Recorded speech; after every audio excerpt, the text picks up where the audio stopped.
You'll be here Tuesday.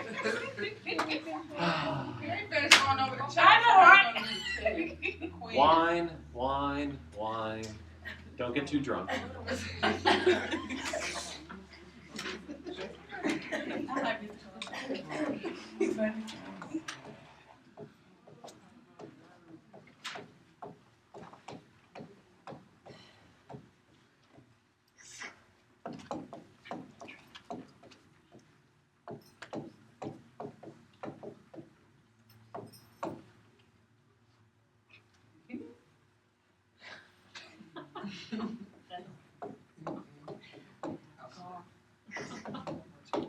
How much of a car, you know? How expensive of a car? I don't know. How expensive of a car can you purchase? How much of a car can you purchase if you can afford $275 a month for, you know, the monthly payments? Now, the bank,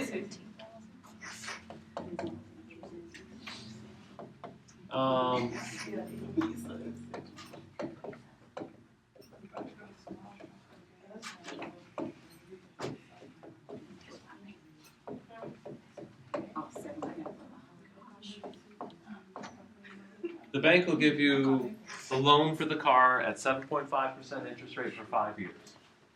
So this is kind of probably the best way to do things. How do you figure out how much something you can pay for?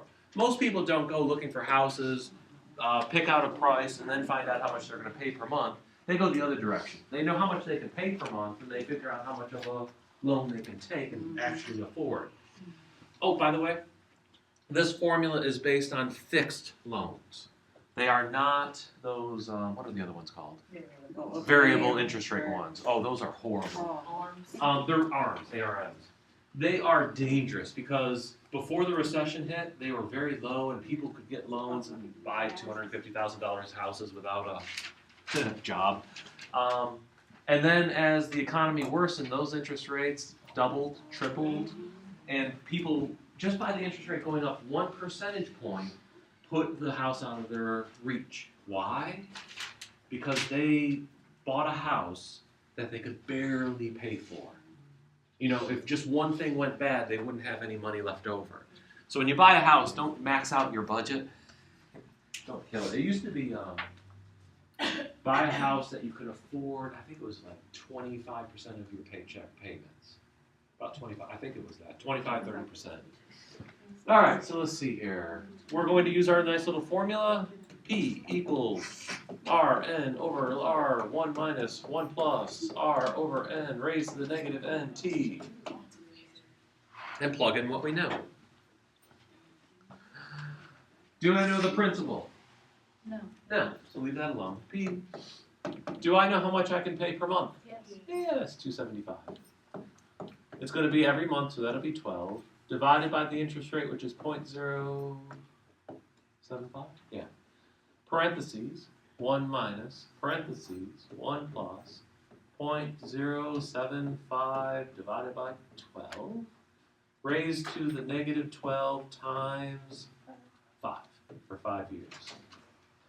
Now what's nice about this, well, first do the negative 12 times 5, it's negative 60 if I remember right. So get rid of that, make it negative 60. The nice thing about this formula is there's no division involved. You just type it in straight in your calculator and you get your answer. So let's see here. Oh, be quiet.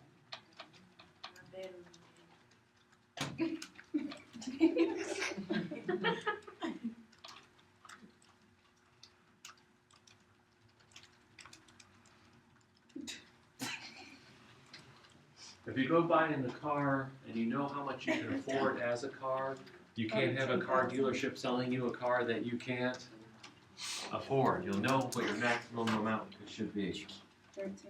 That's it? That's it. If you only have that much money per month to put into it, you better not be looking any higher than this. You cannot buy a car that costs more than $14,000 and be able to afford it. So what are we buying? Is there any cars that use